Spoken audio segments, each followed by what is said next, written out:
है? शारद प्रेम सुमति फेरी। सरस्वती ने कुंभकर्ण की बुद्धि को फेर दिया। मांगना तो पता नहीं क्या चाहता था कुंभकर्ण, लेकिन सरस्वती ने बुद्धि फेरी तो कुंभकर्ण ने क्या वरदान मांग लिया है? नींद मास 6 महीने तक मैं सोता रहूं। कुंभकर्ण स्वतः क्या वरदान मांगना चाहता था उसका कोई स्पष्टीकरण उपयुक्त प्रसंग में प्राप्त नहीं होता, किंतु कुंभकर्ण की आहार प्रियता को दृष्टिगत रखकर विचार करने पर इसकी यत्किंचित कल्पना की जा सकती है कि कुंभकर्ण क्या वरदान मांग सकता था। आहार प्रिय कुंभकर्ण निरंतर चैतन्य रहकर भोजन के द्वारा तृप्ति का वरदान मांगने का विचार कर रहा हो, यही स्वाभाविक जान पड़ता है। सरस्वती के द्वारा प्रेरित बुद्धि ने उसे दूसरी दिशा में सोचने को बाध्य किया। उसे लगा होगा कि प्रतिदिन भोजन करने पर ये सारा विश्व ही विनष्ट हो जाएगा। संसार के विनाश की कल्पना ने उसके अंतःकरण को द्रवित कर दिया हो, ऐसी बात नहीं है। किंतु इस बात ने जरूर द्रवित किया कि मैं रोज इतना खाऊंगा और सारी सृष्टि विनष्ट हो जाएगी और खाने के लिए फिर कुछ नहीं बचेगा और मैं भूखा मर जाऊंगा।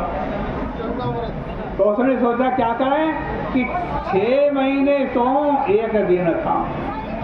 6 महीने सोऊं, 1 दिन भूख से व्याकुल होकर मृत्यु की कल्पना उसे इतनी भयानक प्रतीत होती है कि उसने सोचा कि 6 मास में केवल 1 दिन भोजन कर लेने से यदि उसकी क्षुधा शांत हो जाए तो उसकी आवश्यकता और सृष्टि के मध्य में संतुलन बना रह सकता। चैतन्य रहने पर वह भोजन के बिना नहीं रह सकता। वो कल्पना भी नहीं कर सकता कि मैं चैतन्य रहूं, जागता रहूं और भोजन न करूं। इसलिए उसने 6 मास सोने और 1 दिन जागने का वरदान मांग लिया। इस तरह उसके व्यक्तित्व में प्रारंभ से ही विरोधाभास परिलक्षित होने लगता है। एक और वह अधिकाधिक भोजन के द्वारा तृप्ति को प्राप्त करना चाहता है, किंतु उसके लिए अपेक्षित कर्म करने की आवश्यकता का अनुभव नहीं करता।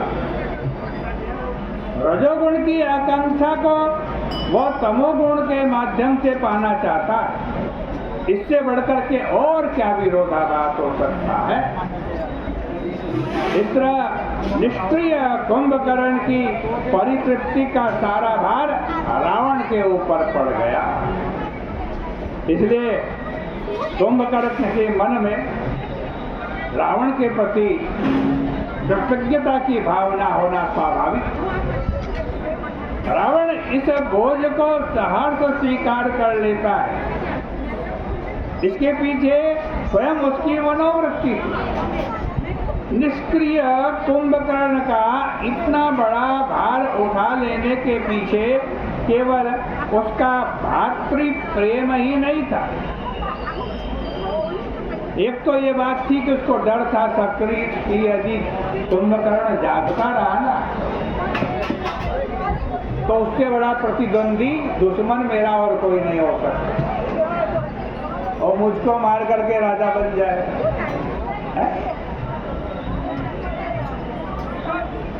रावण की तुलना में उस कुंभकर्ण का शरीर बड़ा विशाल था। शारीरिक बल की दृष्टि से भी वह उससे आगे था। ऐसी स्थिति में भविष्य में वो रावण के लिए एक समस्या सिद्ध हो सकता था। अतः कुंभकर्ण के द्वारा मांगा जाने वाला वरदान उसे अप्रिय न लगे, यह स्वाभाविक था। उसे यह भी प्रतीत हुआ होगा कि भाई निष्क्रिय सोतावा कुंभकर्ण कृतज्ञ बना है। कृतज्ञ बने मेरे उपकार को मानने वाला बना है।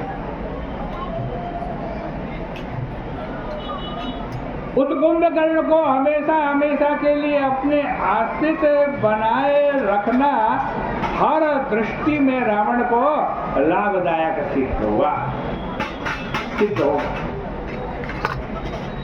संकट आने पर कुंभकर्ण युद्ध के लिए बड़ा सहायक सिद्ध होगा। तामसी आहार करने वाला कुंभकर्ण संतों के प्रति सद्भाव रखता था, यह भी उसके संस्मरण से परिलक्षित होता। जो उसने रावण द्वारा जगाए जाने पर उसे सुना। कुंभकर्ण अपने आलस्य के कारण कर्मयोग के सिद्धांत से प्रभावित न हो या स्वयं के लिए उसे यह सिद्धांत अनुपयोगी जान पड़ा हो, इसे समझना कठिन नहीं। वह ज्ञान योग का भी अधिकारी नहीं हो सकता था, क्योंकि देह के मिथ्यात्व का सिद्धांत उसके भोजन प्रियता से मेल नहीं खाता। इसलिए भक्ति योग ने उसे अधिक प्रभावित किया हो, यही स्वाभाविक प्रतीत होता। रावण के समक्ष राम जी और सीता जी का वर्णन उसने जिस रूप में किया, उससे भी इसी तथ्य की पुष्टि होती है। क्या कहता रावण को कुंभकर्ण? सुनि दस कंधर वचन तब कुंभकर्ण बिलखा। रावण की बात को सुनकर कुंभकर्ण कहने लगा। क्या कहता है कुंभकर्ण रावण को? कि जगदम्बा हरि आंगी अब सठ चाहत कल्याण। अरे रावण, ये जो राम जी हैं और सीता है, ये कोई सामान्य नहीं है। सीता जी जगदम्बा है और ये राम जी साक्षात हरि। कुंभकर्ण कह रहा है फल न कीन ते निश्चर ना अब मोहि जगा का अजहो तात त्याग अभिमाना। अजहो तात त्याग अभिमाना भजहु राम हो हरि कल्याण। भजहु राम हो हरि कल्याण। रावण अपने सारे अभिमान को त्याग दे और राम जी का भजन कर, इसी में कल्याण होगा। कुंभकर्ण समझा रहा है रावण। हे दस शीस मनुज रघुनायक जाके हनुमान से आयक। अरे रावण, जो राम जी है ना, वो राम जी अकेले नहीं है, उनका सेवक हनुमान जी भी उनके साथ है। अह बंधु कई न कोटाई पदम ही मोही न सुनाए ही आई। हे बंधु, हे रावण, तुमने बड़ा बुरा काम किया है, मुझे पहले नहीं बताया। क्या किया तुमने? दीने प्रभु विरोध ही सेवक शिव विरंची सुर जाके सेवक।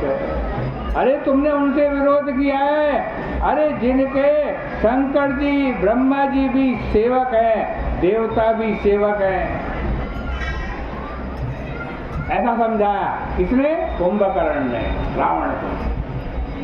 किंतु रावण कुंभकर्ण की दुर्बलताओं से पूरी तरह परिचित था। मद्य और मांस के प्रति उसकी आसक्ति को जानकर ही वह उसके उपदेशों से रंच मात्र भी प्रभावित नहीं हुआ। उसे यही भली प्रकार ज्ञात था कि मांस और मद्य के द्वारा कुंभकर्ण को परिवर्तित किया जा सकता। एक और कुंभकर्ण नेत्र मूंद कर श्री राम की रूप माधुरी का ध्यान करता है तो दृष्टि खोलते ही और रावण से महिष मांस की मांग करता है और जब वो लाता है तो उन पर टूट पड़ता है। श्री राम के गुणों में डूबने के तत्काल बाद वह मदिरा में डूब जाता है। इसलिए मगन भयो क्षण एक कहकर गोस्वामी जी उसकी क्षणिक मनोवृत्ति का विरोधाभास चित्र प्रस्तुत करते हैं और इसीलिए एक दोहे में राम जी में मगन होने की बात कहते हैं और उसी दोहे की अगली पंक्ति में ये दिखाते हैं कि कुंभकर्ण रावण से मदिरा और मांस की मांग कर रहा है। आज की चर्चा का यही विराम करते हैं। बोले गंगा मैया की जय। बोले श्री रामचंद्र भगवान